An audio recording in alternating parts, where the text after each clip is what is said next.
Hola, buenos días a todos y a todas. Un gusto estar con ustedes nuevamente. Iniciamos nuestra tercera jornada de esta propuesta nueva para la Universidad de Flores, que son las primeras jornadas de innovación educativa, experiencias que inspiran. Ayer ha sido un día muy intenso de algunas conferencias en vivo que esperamos hayan podido disfrutar, y hoy contamos con la presencia, la gratísima presencia de Hugo Pardo Kuklinski, a quien voy a tener el gusto de presentar. Primero me presento a mí, por si alguien que se sumó no me conoce. Mi nombre es Fabiana Greenstein y soy la secretaria académica de la universidad. Bueno, voy a presentar a Hugo. Ante todo, Hugo, gracias por estar acá con nosotros hoy. La verdad que es un enorme honor y un placer contar con tu presencia en este evento.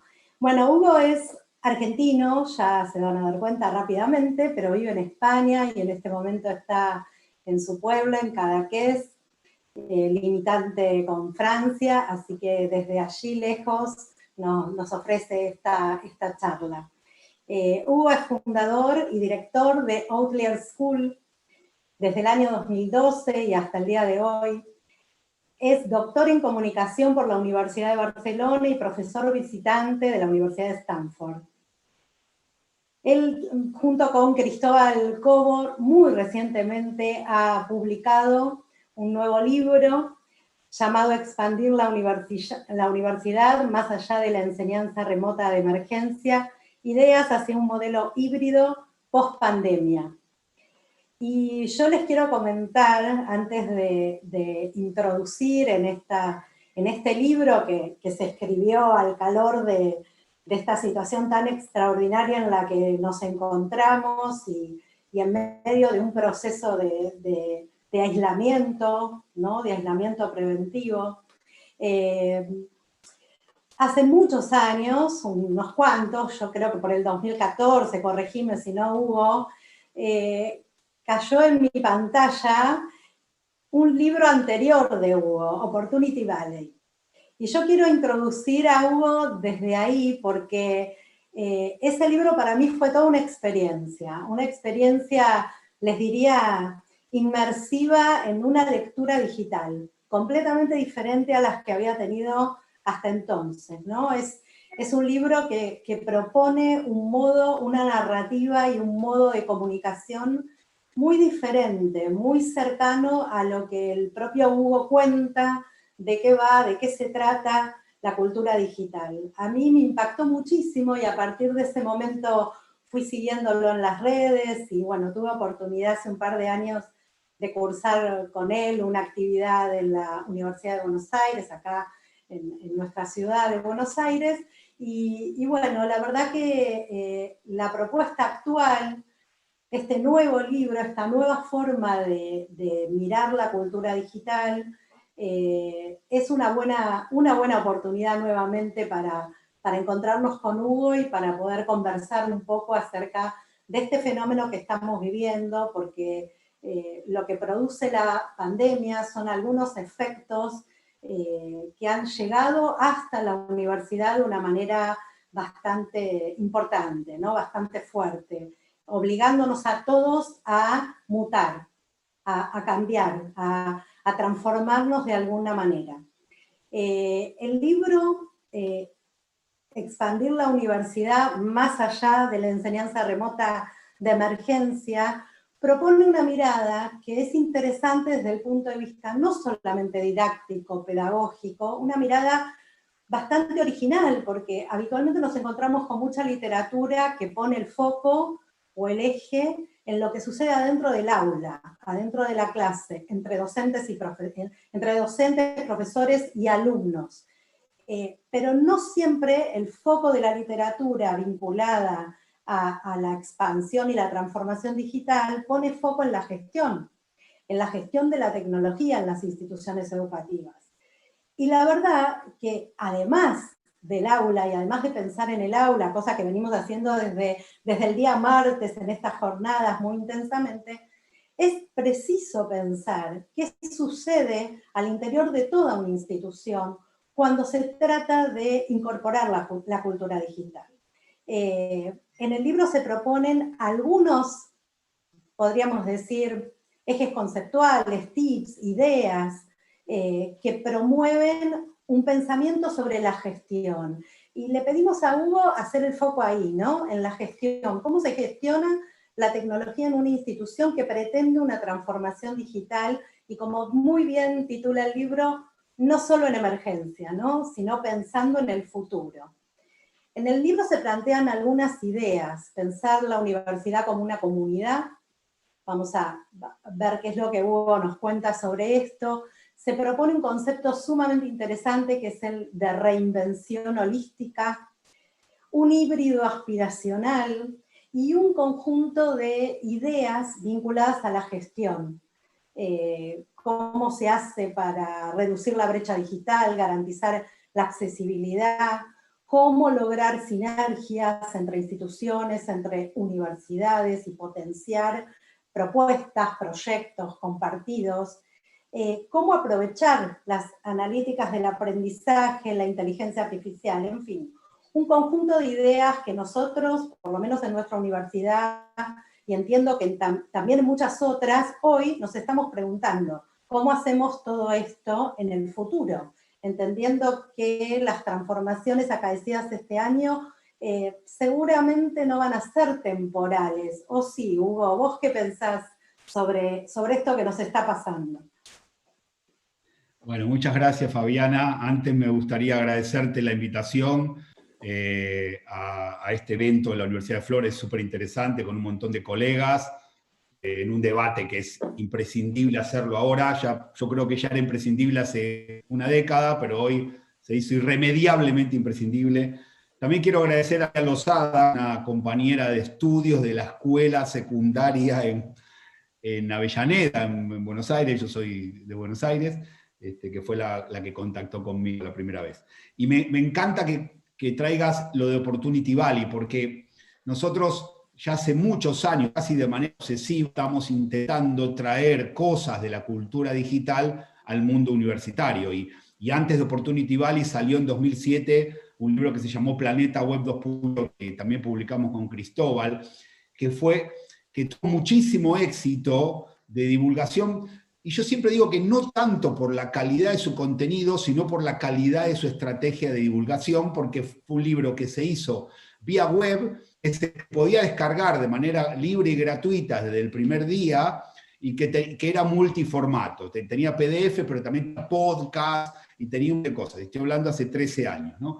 Y a partir de ahí, cada vez que sacábamos un contenido, decíamos, ¿por qué no podemos pensar un libro como si fuera una narrativa multimedia expandida, ¿no? Y entonces, claro, luego yo dirigí la colección de la Universidad de Barcelona, que se llamó Transmedia, donde estaba mi libro Economía, pero también estaba el libro de John Moravec y Cristóbal, que era Aprendizaje Invisible, o un libro de Carlos Escolari, etc. Y también tenía esta lógica. Y luego vino el libro que mencionas tú, que en realidad no era un libro, sino que era una experiencia multimedia, donde el libro era el producto principal, pero tú tenías videos, podcasts, infografías, es decir, un recorrido transversal. Y eso que tú cuentas en el libro es un poco lo que nos está pasando en el aula. Si yo tengo una asignatura y tengo que contarle a los alumnos alguna cosa, ¿cómo lo hago? Y quizás ese libro sea la respuesta, ¿no? Es decir, ¿cómo lo hago de manera expandida y 724 y entendiendo una idea que para mí es clave, que es la de que todo espacio es un aula? Entonces, sobre todo este es el principal aula que tenemos hoy, ¿no? Entonces, voy a hacer una pequeña historia de cómo llegamos al último libro y de qué habla el último libro. Yo vengo del mundo académico, estudié en la Universidad de Buenos Aires, luego hace 20 años que vivo aquí en Cataluña, hice el doctorado en comunicación digital, luego me fui a trabajar a Finlandia en temas de mobile web, en Tampere, al lado de Nokia, cuando Nokia era líder del mercado. Luego terminé cayendo en Stanford trabajando en el departamento de Human Computer Interaction, y estando allí, siempre en el corazón del Silicon Valley, siempre me sorprendía de lo rápido que pasaban de una idea a la ejecución de la idea. Una cosa que a mí una de las cosas que más me sorprendió de mi experiencia de postdoctorado en California fue eso, ¿no? Entonces, yo venía del mundo de la universidad, del mundo de la investigación, donde todo es como muy lento. Entonces, cuando volví a España, hablando con Cristóbal Cobo y con Carlos Escolari en esa época, dijimos, vamos a montar algo que permita llevar lógicas de ideación ágil y cultura startup a instituciones donde todo es jerárquico y todo es muy difícil de acelerar en términos de innovación. Y ahí creamos Outliers School, que primero empezó siendo una especie de hobby y luego en mi caso se convirtió en el proyecto de vida, ¿no? que tengo hoy. Trabajamos con universidades en todos los países de Iberoamérica. ¿Y cuál es la clave aquí? Es cómo, y de eso quiero hablar hoy. Quiero hablar de dos cosas, digamos, de cualquier proceso de innovación como lo que estamos viviendo ahora requieren lógicas de innovación ágil. Es decir, requiere hacerlo rápido, requiere hacerlo barato, requiere hacerlo innovador y requiere hacerlo escalable. Y luego el cómo hacerlo y el qué hacer, ¿no? Del qué hacer es lo que plantea el libro, que ahora voy a profundizar, pero antes de empezar con qué hay que hacer o qué creemos nosotros que hay que hacer, algunas cosas evidentemente se están haciendo, sino en el cómo. Y esto es lo que nosotros trajimos con la Outliers School, la posibilidad de cómo hago en una organización extremadamente jerárquica como una universidad para que la innovación sea de abajo hacia arriba, de manera escalable y de manera ágil. Nosotros hablamos de un sistema operativo dual, es decir, cómo hacemos para que una organización que en el 100% es jerárquica, le robemos un 20% a ese 100 para convertirnos en una especie de laboratorio de innovación. Y para esto les quiero mostrar un pequeño video que lo explica para que yo luego pueda profundizar en el tema.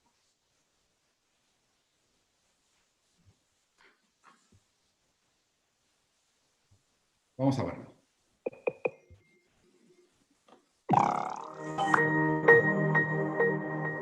Innovación es todo acerca de volver rápidamente las ideas en acciones concretas. Jerarquía más red. Pensar rápido, pensar despacio. Y gran parte de la filosofía de Outliers School es el sistema operativo dual. Una organización siempre jerárquica. Nosotros ponemos un 10, un 20% de laboratorio a esa organización. Intentamos que la organización que piensa lento empiece a pensar más rápido. Y me gusta citarlo a Stuart Brand, que dice: lo rápido es discontinuo, lo lento es continuo. Existe un aprendizaje rápido pero un recuerdo lento, propuestas rápidas pero disposición lenta. Todos los sistemas dinámicos durables tienen este tipo de doble estructura. Es lo que lo hace adaptables y robustos. El proceso de prototipado ayuda a que una organización estable y burocrática diseñe un laboratorio de innovación de procesos.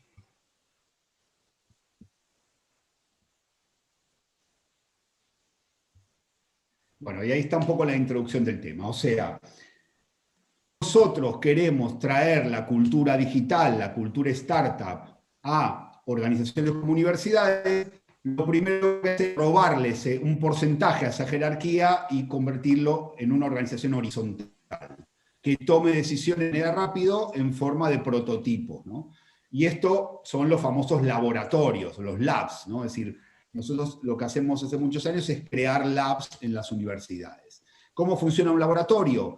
Por ejemplo, ahora estuvimos trabajando todo el tiempo, el proceso de la pandemia, con la UTPL, que es la principal universidad a distancia en el Ecuador, y la idea es, partimos de un reto y en 24 horas convertimos ese reto, que es un reto, digamos, con bajo nivel de especificidad, en un prototipo de solución, un producto mínimo viable para sacar al mercado, que sea rápido para probar, que sea barato, que sea innovador y que sea escalable.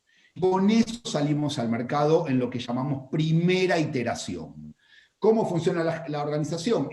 Se hace un proceso de ideación ágil, que es muy rápido, una especie de hackathon, pero un poco más intensa, donde participan tomadores de decisión y el público objetivo del diseño que estamos desarrollando. Y a partir de ahí se hace un primer diseño, se prueba en el mercado y vemos lo que funciona, se escala, lo que no funciona, se mata. Y así vamos pasando de primera a segunda, de segunda a tercera, de tercera a cuarta iteración. En el proceso de 3 o 6 meses tenemos una solución en el mercado. Esto, que es muy habitual en las startups de Internet, que todos conocemos, no es nada habitual en organizaciones verticales como la universidad. Entonces, gran parte del proceso de lo que hacemos con Outliers es hacer esos laboratorios de manera habitual en las organizaciones. ¿Para qué? ¿Para hacer qué? Bueno, para hacer todo esto que mencionamos en el libro y que paso un poco a desarrollar de manera rápida. Nosotros cuando escribimos el libro con Cristóbal fue en abril, lo lanzamos el 5 de mayo, ¿por qué? Porque ya veníamos con todo este tema de entender que para nosotros la universidad tenía que ser un espacio híbrido. La universidad para nosotros tiene que ser un espacio expandido, no es solo el campus físico, es una experiencia que dura 7/24, es una experiencia de áulica, pero también es una experiencia comunitaria, es una interfaz que se navega durante todo el día y a toda hora, ¿no? Entonces, a partir de ahí pensamos en 2 ejes de trabajo. ¿Cómo hacemos para pasar a lo híbrido de manera natural y relacionarlo con lo que hacemos habitualmente? Porque tú me preguntabas antes, bueno, ¿qué va a pasar? Yo tengo miedo, y esto a partir de la experiencia con muchas universidades con las que trabajamos, de que cuando salgamos de esta situación, dentro de un año, digamos, volvamos todos a lo mismo, ¿no? Entonces volvamos a tener a un profesor dando un teórico en un aula de 1 hora con un nivel de interacción 0. Y nosotros lo que pensamos es que si yo tengo un nivel de interacción 0 con mis estudiantes en un aula, es muy lógico mover 200 cuerpos para que se sienten a escucharme a 1 hora determinada en un espacio físico determinado. ¿Por qué? Porque la diferencia entre hacerlo online a través de Zoom o hacerlo presencial es muy baja. Entonces, eso definitivamente de entender que todo lo que requiere baja o nula interacción tiene que ir a lo digital. Y todo lo que requiere una experiencia comunitaria o una interacción muy alta tiene que ir al campus. Pero el campus no es el aula. El campus es una interfaz que tiene muchas cosas, que tiene un aula, que tiene una biblioteca, que tiene espacios lúdicos, que tiene un café, y todos los que somos universitarios hace muchos años sabemos que las cosas más atractivas y de mayor aprendizaje en una universidad, especialmente en el pregrado, en la licenciatura, no suceden en el aula, sino que suceden en el bar, en la biblioteca o en las fiestas que hacemos con nuestros compañeros los jueves a la noche, ¿no? Es decir, todo eso también es la experiencia universitaria. Y de hecho, fíjate que una de las grandes crisis que está pasando ahora es que los universitarios se están dando cuenta que la clase era reemplazable, pero la experiencia es irreemplazable. Entonces, lo que están pidiendo no es clases. Cuando dicen queremos volver al campus, o por ejemplo las universidades de élite americanas, donde hubo una discusión sobre la matrícula, entonces dijeron, bueno, bajen la matrícula. ¿Por qué? Porque con el Zoom, digamos, vivir una universidad en Zoom no es lo mismo que vivirla en el campus.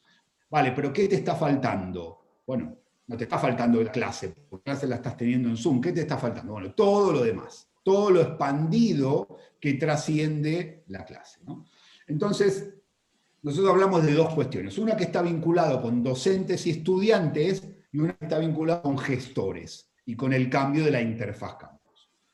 Voy a ser muy breve, luego les sugiero que se adentren en el libro. Con respecto a los roles de estudiantes y docentes, nosotros hablamos de 4 cosas, 4 aspectos. Uno, el primero, el más importante, que tiene que ver con el esfuerzo de apropiación docente de las tecnologías, ¿no? Lo que llamamos EdTech, ¿no? Tecnologías educativas. Digamos, uno podía entender hace 10 años o 15 años que para un profe universitario fuera difícil llevar una experiencia académica online. Pero el nivel de dificultad del uso de Zoom hoy es cero.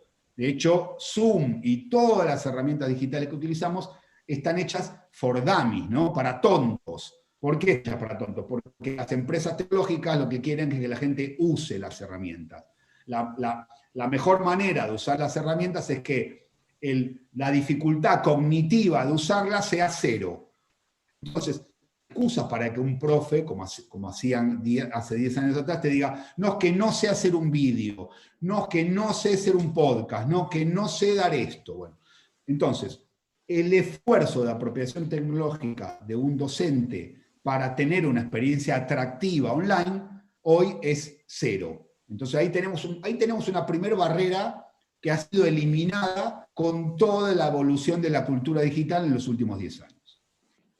El punto 2 sería la producción de contenidos académicos. Es decir, cómo transferimos esa clase o contenido generalmente pensado en textos y pensado muy de manera bibliográfica, cómo lo pasamos primero en PDF, que fue la primera reacción que tuvimos en abril, pasar todo en PDF y compartirlo, pero cómo pasamos del PDF a esto que mencionábamos antes, una narrativa multimedia expandida y líquida, que abarque todas las plataformas posibles que un estudiante utiliza en su vida cotidiana. Y esto tiene que ver con la economía de la atención. Es decir, ¿cómo hago yo para no que Instagram compita a nivel de atención conmigo, con mi clase, sino cómo me meto en el escenario, cómo me meto en el Instagram del estudiante para poder generar contenidos en Instagram que sean atractivos, que sean lúdicos, pero que formen parte de esa narrativa expandida académica de un cura o de una cátedra integradora o de la propia universidad. Y aquí hay un desafío que es más grande que el de la apropiación, que en muchos casos, en nuestro caso, como venimos del mundo de la comunicación digital, nos resulta fácil hacerlo, y por eso tú mencionabas lo de los libros, porque venimos de ese mundo, pero bueno, es cierto que un profesor de física, o un profesor de geografía, o un profesor de matemática, puede no tener ese conocimiento.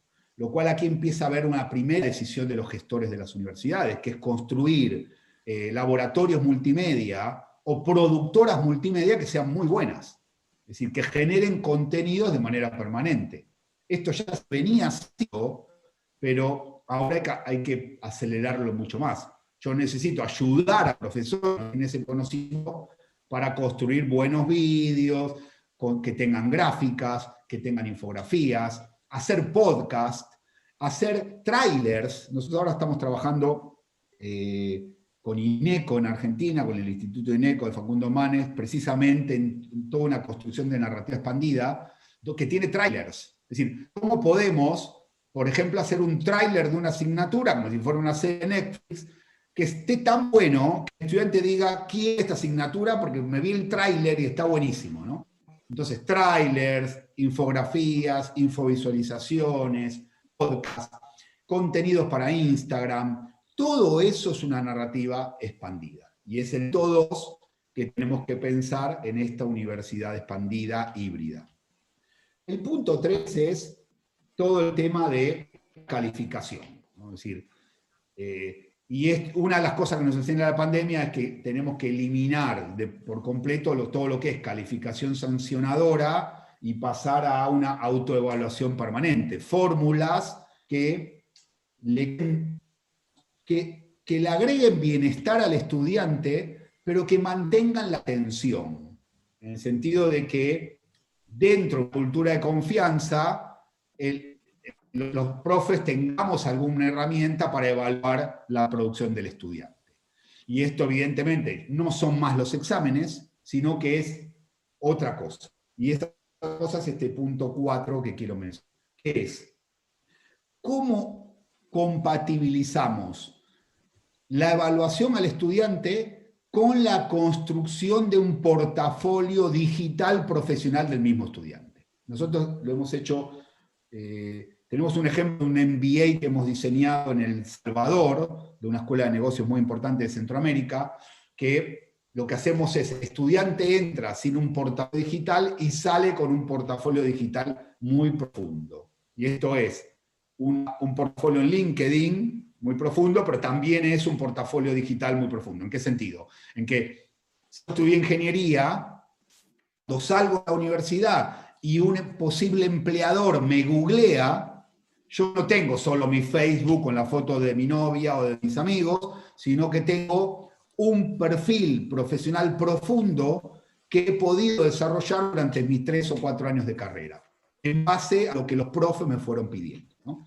Entonces, esfuerzo de apropiación docente, producción de narrativas multimedia expandidas, pasar de la calificación sancionadora a la autoevaluación permanente y la construcción de un portafolio profesional profundo digital son los 4 ejes que nosotros creemos que son básicos en este paso de la educación tradicional a la educación híbrida.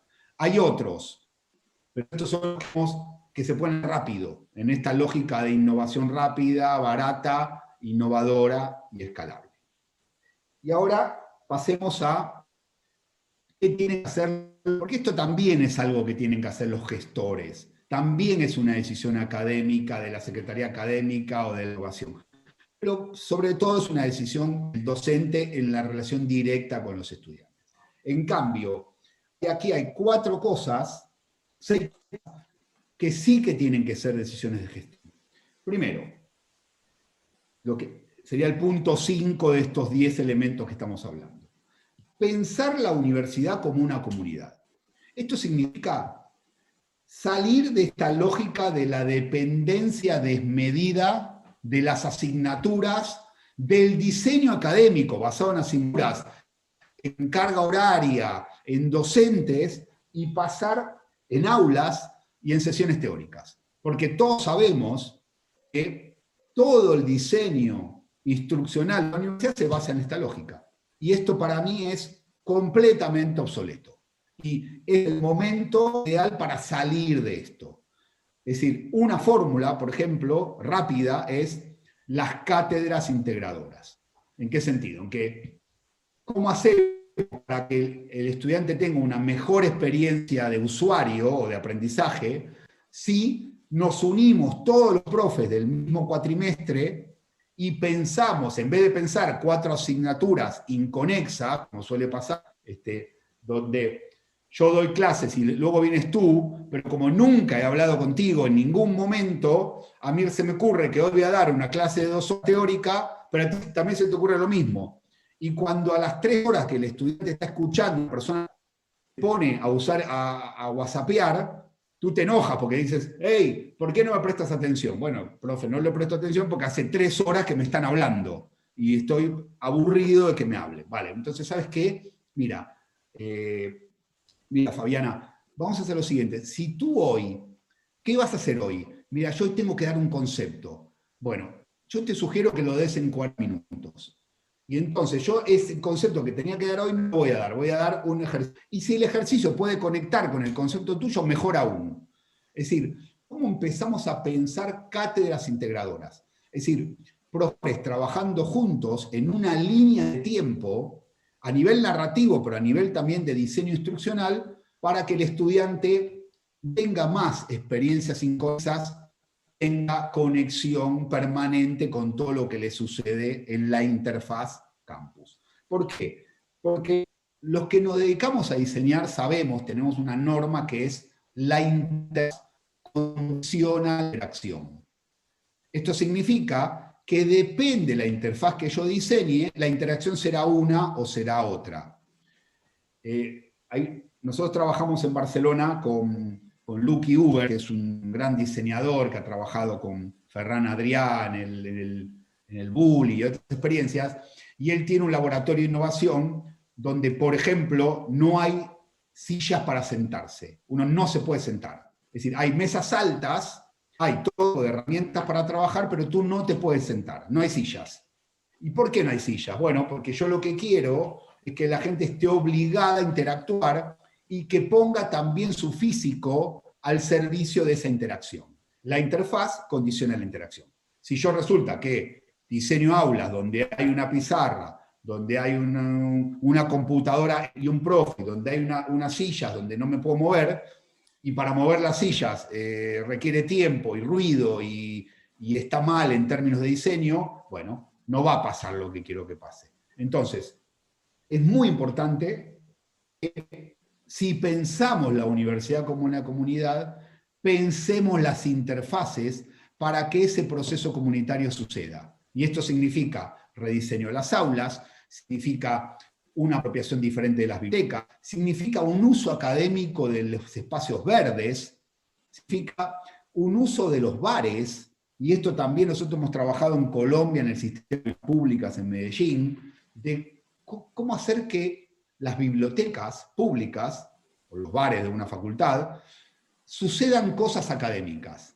¿Cómo hacer que un bar de una facultad sea tan cool, esté tan bueno estar, que no me quiera ir al bar de enfrente? Pero claro, es el bar de la universidad, no me alcanza con tener smoothies, licuados buenos y sándwiches buenos. Voy a hacer algo para que el estudiante pueda seguir aprendiendo y puedan pasar cosas, por ejemplo, los viernes por la tarde. Entonces yo los viernes por la tarde me voy a montar charlas, me voy a montar hackathons, me voy a montar conciertos, todos vinculados a la ética de la propia universidad, a la misión y a la visión de mi universidad. Es decir, utilizar el espacio bar como una interfaz de aprendizaje más, igual a como pienso el aula. ¿Entienden? Luego, el punto 6 es la vida en el campus. Fíjense que, por ejemplo, en España, en la Unión Europea, con el plan de Bolonia que se diseñó hace 4 años, pasamos de 4 años de presencialidad a 3 años de presencialidad. ¿Cómo hacemos para que esa presencialidad me vuele la cabeza? No, es decir, la presencialidad no puede ser ir al aula, ir a la universidad a escuchar profes todo el tiempo. Es decir, salgo de un aula, escucho un profe, salgo de otra, escucho un profe, salgo de otra, escucho un profe. Es decir, tiene que ser una experiencia holística que me vuele la cabeza. Y ahí tiene que haber alguien, algún tomador, algún diseñador de la propia universidad pensando estos 3 años. Ya estamos pensando las asignaturas, pero hay que pensar todo lo demás. Y esto es muy importante. Esto es una cosa para aprender de las grandes universidades americanas, ¿no? Que los campus son increíbles, hay una inversión enorme en términos de interfaz.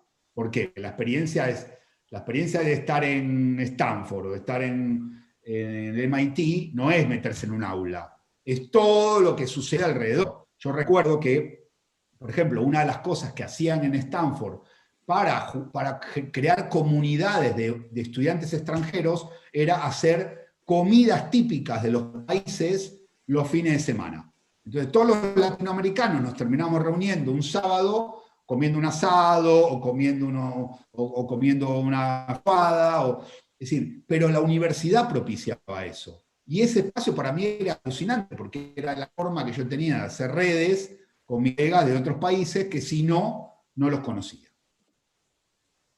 Punto 7. Con esto voy a ir más rápido porque ya quizás sea un poco más complejo.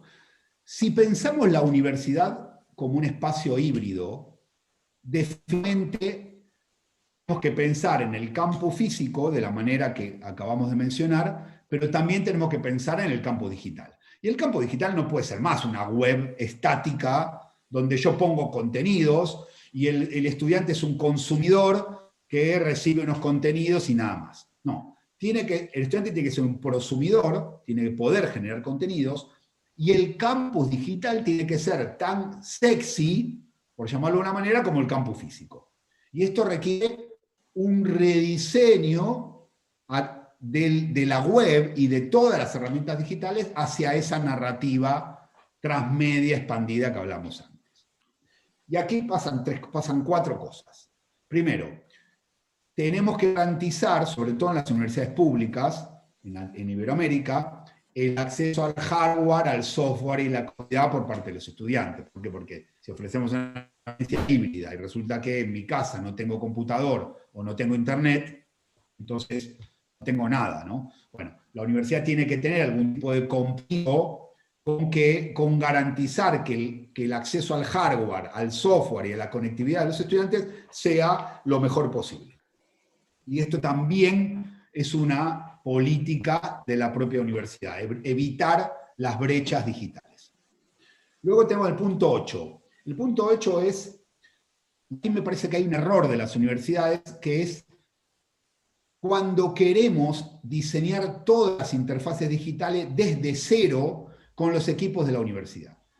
¿Por qué? Porque las universidades tenemos los recursos humanos en general, alguna excepción, pero en general no tenemos los recursos humanos que tiene una plataforma como LinkedIn o como cualquier startup de Internet que tiene equipos de 10, 15, 20 o 100 desarrolladores, ingenieros en sistemas, que diseñan experiencias de usuario que son extremadamente atractivas. Entonces, ¿cómo hacemos para hacer experiencias de usuario que sean atractivas? ¿Por qué? Porque el estudiante está acostumbrado a experiencias de usuario atractivas. Pasa de eso a una experiencia 1.0, se frustra. Gran parte del éxito de eso radica en generar sinergias y sociedades con startups que ya tienen experiencia en ese sentido, ¿no?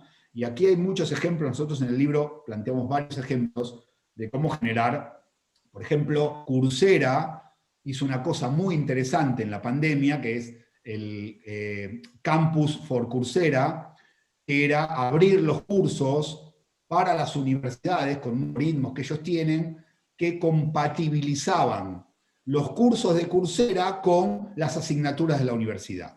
Era una especie de match que eran como si fuera Tinder, ¿no? Entonces, si tu asignatura es muy parecida a la que tiene Coursera, Coursera te ofrecía, valga la redundancia, esa asignatura dentro de tu programa de estudio.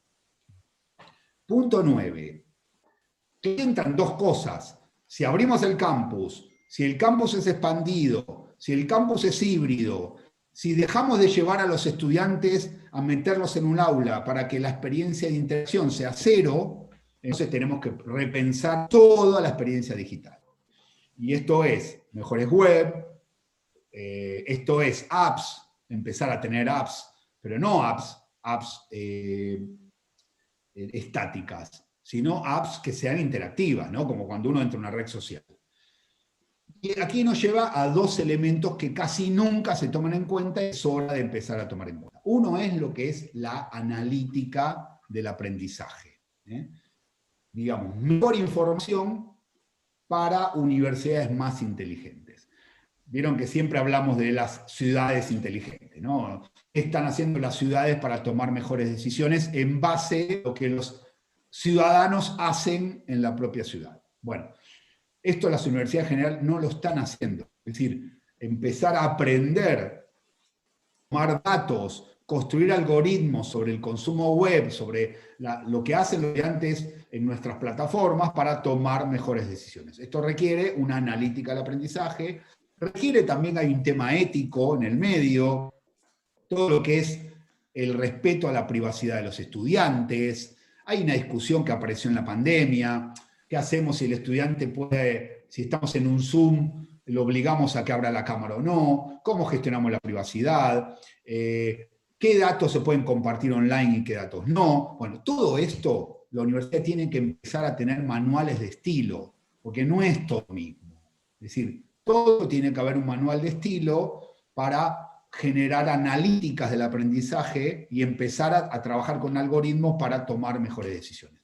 Si no lo hacemos ahora, va a suceder sí o sí en una década. De la misma manera que hace una década decíamos que había que ir a modelos híbridos y hoy la pandemia nos golpeó contra una pared, la analítica del aprendizaje es una tendencia irreversible e inevitable de la cultura digital universitaria. Por último, lo que mencionabas tú, que es la inteligencia artificial al servicio de las universidades. Esto significa que si repensamos la interfaz campus tiene que tener elementos de inteligencia artificial. Es decir, por ejemplo, yo tengo que saber cuánto tiempo pasan los estudiantes sentados en el parque de mi campus, o cuánto tiempo pasan en el bar, o cuánto tiempo en la biblioteca, o cuánto tiempo en el aula. ¿Por qué? Porque resulta que con una buena estrategia de inteligencia artificial y analítica de datos me doy cuenta que el 80% del tiempo que un estudiante pasa en un campus es fuera del aula. Pero todo el diseño instruccional, todo el diseño, toda la inversión de las universidades es sobre llenar asignaturas, poner profes en asignaturas. Y quizás tengamos que empezar a poner profes fuera de las asignaturas. Es decir, profes que gestionen, que no serían profes, ¿no? Serían diseñadores de experiencias de aprendizaje, que gestionen lo que pasa fuera del aula, ¿no? Por eso nosotros decimos siempre que tenemos que dejar de ser divulgadores de contenido y convertirnos en mentores y diseñadores de experiencias de aprendizaje. Entonces, habría que preguntarnos cada uno de nosotros cuánto de mentores tenemos, ¿sí? Cuánto de interacción uno a uno tenemos con nuestros estudiantes. ¿Cuántas conversaciones íntimas tenemos con los estudiantes con respecto a su presente, a su futuro profesional, a lo que quiera vida? Justo estoy viendo el elemento de Ken Robinson, y bueno, cuenta esto, ¿no? Es decir, que muchas veces la clave es entender dónde está el flow, dónde está el fluir del estudiante, ¿no? Y evidentemente en una clase presencial, uno a muchos, no vamos a saber dónde está el fluir del estudiante, pero si nos juntamos en el bar a tomar un café, quizás lo sepamos, y le podamos ayudar a mentorizarlo para tomar mejores decisiones, incluso a costa de que deje nuestra universidad, porque tenga que estudiar otra cosa, ¿no? O no estudiar, o hacer otra cosa. La analítica del aprendizaje y la inteligencia artificial lleva ese camino. Conclusión, para ir cerrando y abrir un poco el debate. Nosotros nos encontramos con la pandemia en un escenario de adaptación urgente. Y hemos hecho lo que pudimos. Si teníamos más experiencia con la cultura digital, probablemente lo hicimos mejor. Si teníamos menos, lo hicimos. Pero, ¿cómo pasamos de esa experiencia remota urgente que estamos viviendo ahora a una experiencia remota urgente, que es lo que hicimos en meses, mejor o peor, a una remota aspiracional y a un escenario post-confinamiento que nosotros le llamamos híbrido aspiracional? ¿Qué es el híbrido aspiracional? Todo esto que estamos mencionando. Pasar a remotos todos los procesos que hechos en un espacio físico no agreguen valor diferencial. Y ya, si solo hacemos esto, ya hay un cambio, ¿eh? Porque vamos a preguntarle a los estudiantes qué valor agrega yendo a clase o haciéndolo online, por ejemplo, en esta actividad. Miren, voy a hacer una nota a pie de página. Yo soy bastantes conferencias en América Latina presenciales, ¿no? Entonces me invitan y doy una conferencia como lo que estoy dando ahora. ¿Qué sucede? Muchas veces, termina la conferencia, hay un espacio de preguntas, se vienen todos juntos, porque no está diseñado ese espacio de preguntas. ¿Qué pasa? Termina la conferencia, se te vienen 20 personas a la vez, y bueno, están minutos o 15 hablando. Y luego, los que organizan la conferencia te llevan a tomar un café, a comer, es decir, no hay un diseño de interacción real con los participantes de conferencias. Entonces, la diferencia entre que yo me tome un vuelo a Buenos Aires ahora y me paguen 1.000 euros por el vuelo, a lo que estamos haciendo en Zoom ahora, es casi cero. ¿Por qué? Que no hay un diseño de la interfaz espacio de conferencias. Entonces, claro, el que va a la conferencia y quiere hablar con el conferencista, o en un minuto, o ni siquiera tiene esa posibilidad. ¿Cómo hacemos para generar una experiencia de conferencia diferente, ¿no? Bueno, la experiencia la tenemos con las TED. Las TED nos enseñaron, las conferencias TED nos enseñaron que las conferencias eran diferentes. Duraban 15 minutos, que luego había un espacio de interacción con el mente, que una comida, bueno, todo lo que las TED nos enseñaron hace ya 15 años. Recuperar todo lo que es la toma de decisiones en tiempo real del docente, que el docente tenga capacidad como diseñador de experiencia de aprendizaje, todo lo que es errores inteligentes, aprender de las buenas prácticas de los demás, cátedras integradoras, reducir las clases teóricas síncronas. Y les cuento una anécdota. Cataluña, desde mañana viernes, cierra bares y cierra restaurantes porque ha subido el nivel de contagio. Pero también la universidad está abierta, hay clases presenciales aquí en Cataluña, pero a partir de mañana todas las clases teóricas pasan al virtual. Solamente va a haber clases presenciales si hay talleres, si hay laboratorios, si hay trabajo en equipo. Y esto me parece que tiene que ser la norma a cuando se termine toda esta crisis, probablemente sea lo normativo sea eso, y no lo que está pasando ahora. Espacios digitales informales, espacios digitales formales, bueno, etcétera, etcétera. Así que eso sería una breve síntesis de cómo nosotros, a partir de la experiencia de Outliers School, entendemos la universidad expandida. No es algo novedoso, no es algo que nadie está haciendo, hay un montón de gente que lo está haciendo, nosotros damos un montón de ejemplos en el ensayo, también tenemos muchos ejemplos en la web de outliersschool.net, y todos conocemos ejemplos de lo que está haciendo. Probablemente la Universidad de Flores, como tú me antes y como yo estuve viendo, también esté en un buen camino, en un buen recorrido alrededor de esto, pero a mí me parece que todo esto debería ser mucho más ágil, debería acelerarse muchísimo más, para que lo que hoy es la excepción se convierta en lo normativo. Muchas gracias. Bien, muy bueno, Hugo. La verdad que voy a compartir contigo algunos de los comentarios que aparecen en el chat. Bueno, fascinante, narrativa multimedia, líquida, muy bueno, portafolio digital, autoevaluación permanente. Me detengo en una compañera que es la secretaria académica regional en Comahue, porque nosotros tenemos una sede en la Patagonia. Y bueno, Belén dice algo así como, escucharte me genera un deseo de retroceder en el tiempo y estudiar en los espacios que describís. Y creo que a todos nos genera un poco lo que Belén plantea, ¿no? Las ganas no sé si de volver a estudiar, pero a mí por lo menos me genera ganas trabajar en esta universidad líquida, expandida, híbrida, ¿no?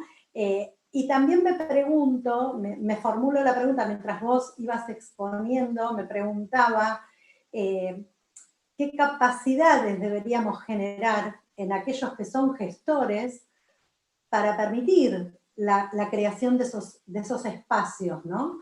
Porque hay una propuesta que modifica no solo la arquitectura física, que en todo caso eso sería algo, digamos, lo visualizo como algo más sencillo, aunque no siempre lo es, pero crear estas aulas físicas que inviten a la interacción de un modo distinto, ya es todo un movimiento dentro de nuestras universidades que tienen un diseño arquitectónico del siglo XIX, que no necesariamente representan lo que vos estuviste planteando, pero también hay otras arquitecturas para mover dentro de la universidad para permitir esa hibridez, esa sensación de expansión y de ser una universidad líquida, ¿no? Como por ejemplo la arquitectura curricular.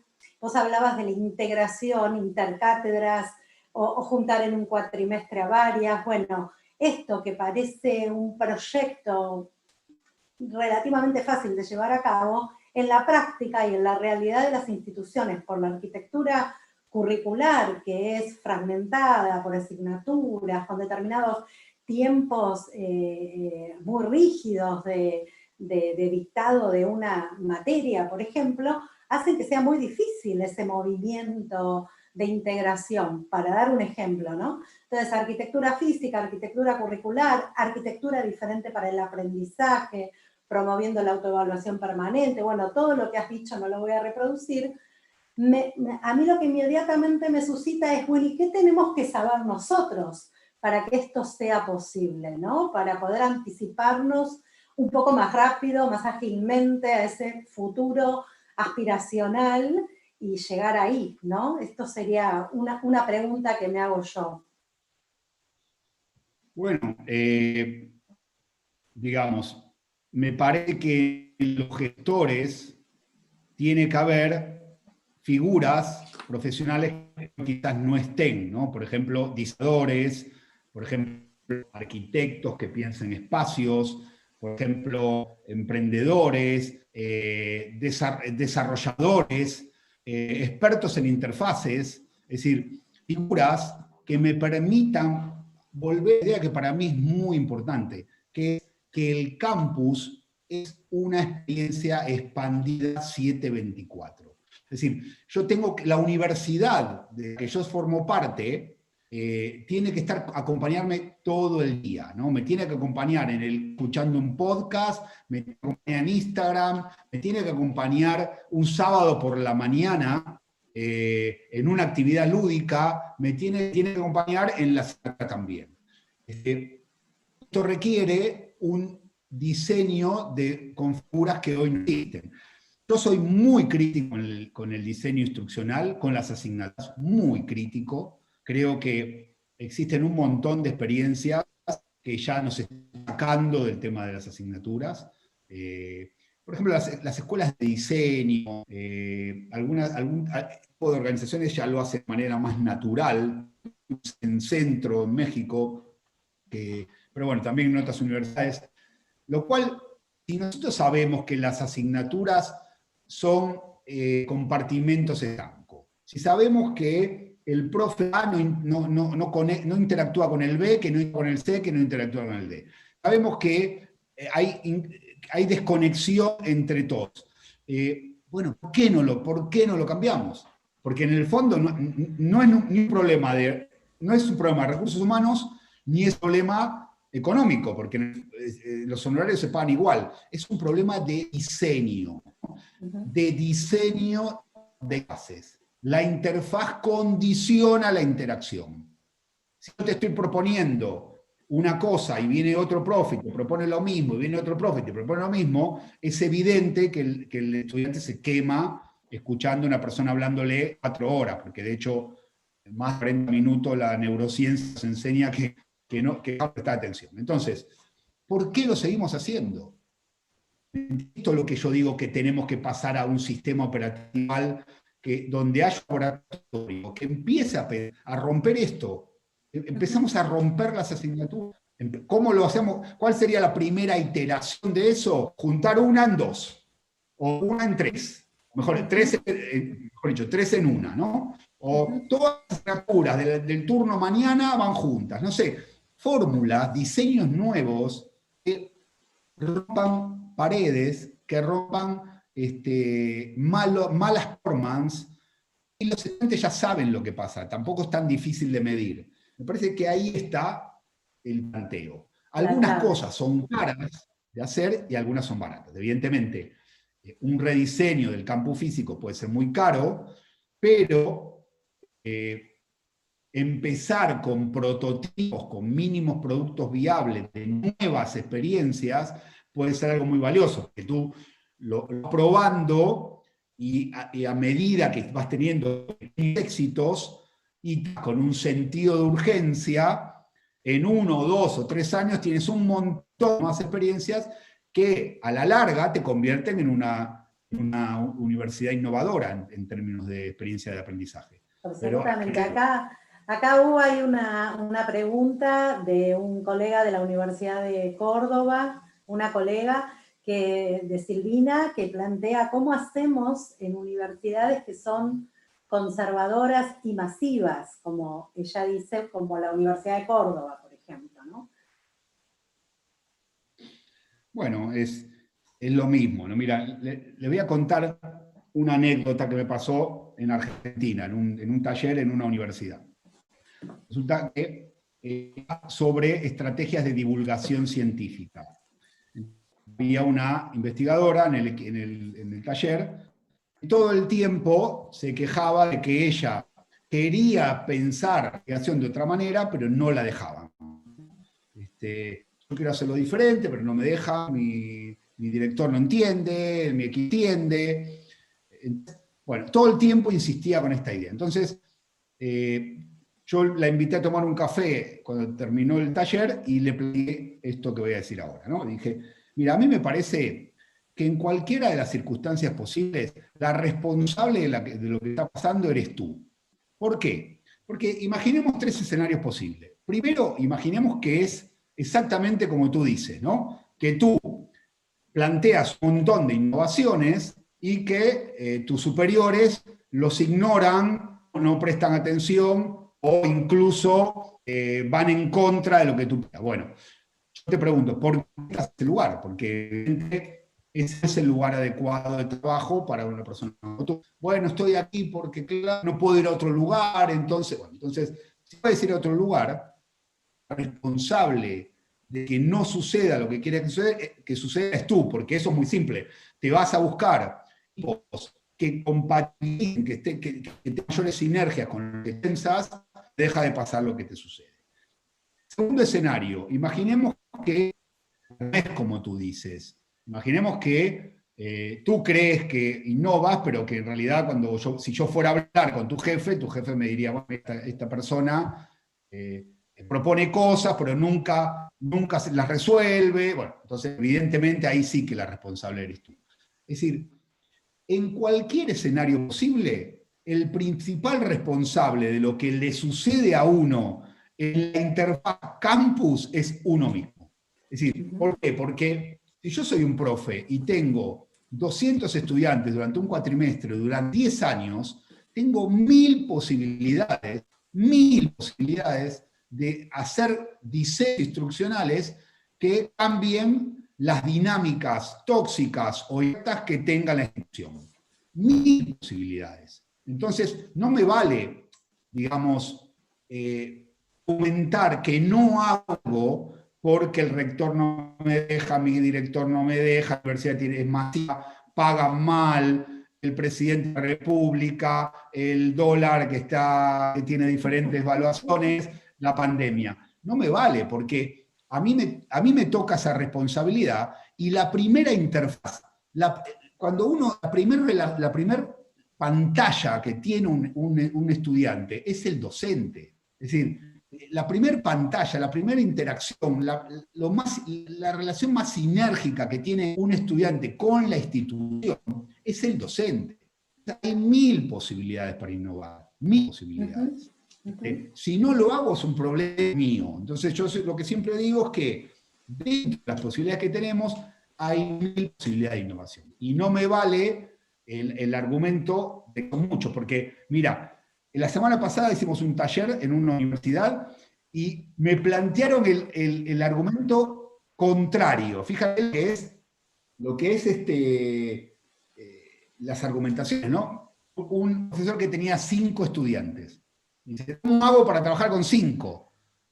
Y yo le digo, mira, es que trabajar con 5 estudiantes es la utopía de la educación. La relación 1 a 5, imagínate si las universidades públicas pudiéramos tener un ratio 1 a 5, es lo ideal. No, pero no puedo dar clases teóricas. No, claro, si tienes 5, tienes que mentorizar, es una educación 1 a 1, es lo ideal de la educación.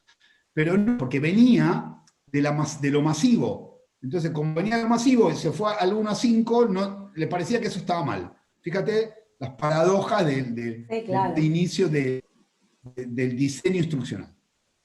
Acá hay una pregunta que la voy a hacer como última, porque ya estamos casi en hora, aunque nos quedaríamos un rato largo, pero bueno, cumpliendo con el horario vamos a ir cerrando.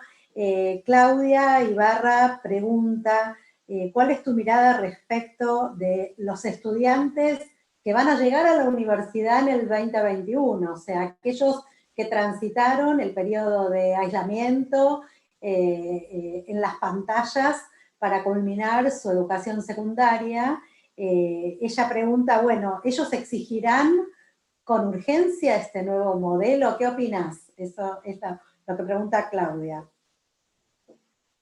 Bueno, probablemente la transición para ellos será más suave, ¿no? Porque no han vivido lo anterior. Entonces, me parece que, digamos, es muy extraño que nosotros tengamos una apropiación total de la cultura digital en nuestras vidas, mucho más los jóvenes, en el sentido de que compran online, viven online, ligan online, o sea, conocen sus parejas, es decir, cuando la apropiación de la cultura digital es tan natural a tu vida, la educación es un proceso más y debería ser tan natural como eso.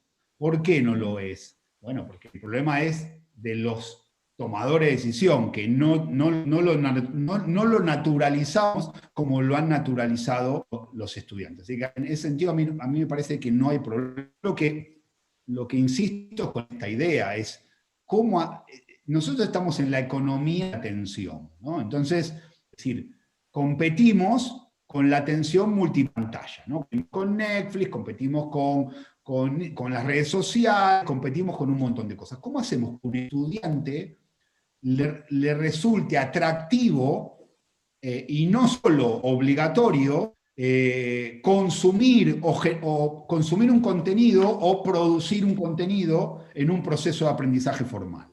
Bueno, tenemos que entender la lógica de esas narrativas. Tenemos que pensarnos de una manera atractiva. No basta con hablar a una pantalla. Hay que diseñar procesos, ¿no? Y ese es el desafío. Por eso insisto con esta idea de ser divulgadores de contenidos y pasar a ser mentores, diseñadores de procesos de aprendizaje. Bien, quiero dar un ejemplo a propósito de esta idea de diseño de una interfaz diferente. Está en nuestro sitio, en nuestra home de las jornadas.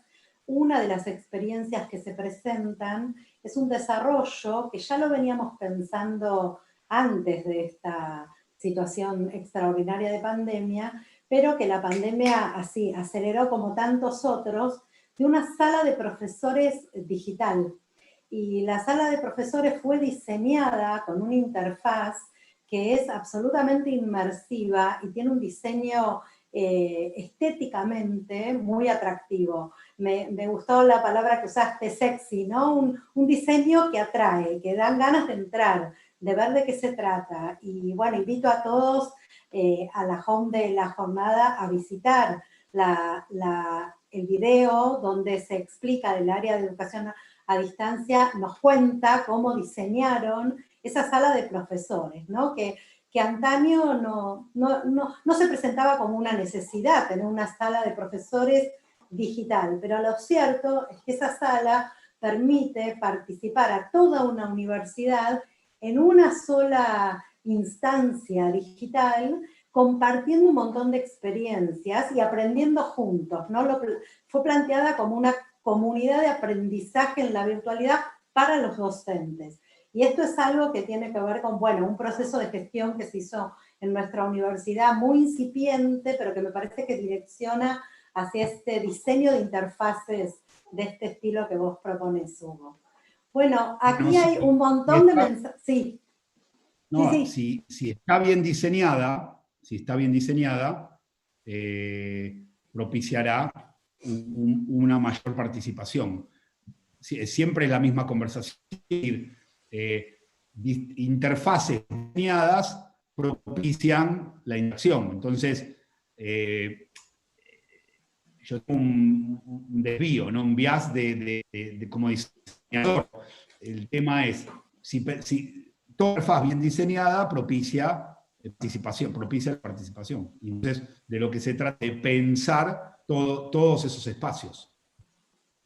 Bien, te cuento que tenemos algunos participantes de México, de España, bueno, de Córdoba ya mencioné, de la provincia, de la Patagonia, así que estamos así muy internacionales esta hermosa charla. Y bueno, y hay un montón de comentarios de agradecimiento por la excelencia de la ponencia. Así que bueno, Hugo, la verdad que muy agradecidos, todo es para seguir conversándolo y para seguir pensándolo, porque la verdad es que todo se produce como en tiempo real, así que seguiremos charlando y discutiendo y entre nosotros y con colegas sobre todas estas ideas. Quiero además invitar a todos los que están presentes a acompañarnos esta tarde, porque esta tarde tenemos otra charla. Si se cierra el aula, se enciende el Zoom, que va a estar a cargo de Fabio Tarazou y Gisela Schwartzman, con la moderación de Sergio López. Y más tarde, a las 18 horas, nos vamos a encontrar con Nelson Preto, de la Universidad de Bahía, de Brasil, hackear la educación en tiempos de pandemia, desafíos del rol docente. Hugo, te dejo los últimos 2 minutos para hacer un cierre de tu charla y bueno, y con las ganas de volver a encontrarnos en algún momento. Bueno, muchas gracias. No, es un momento fascinante, es un momento genial para repensarnos.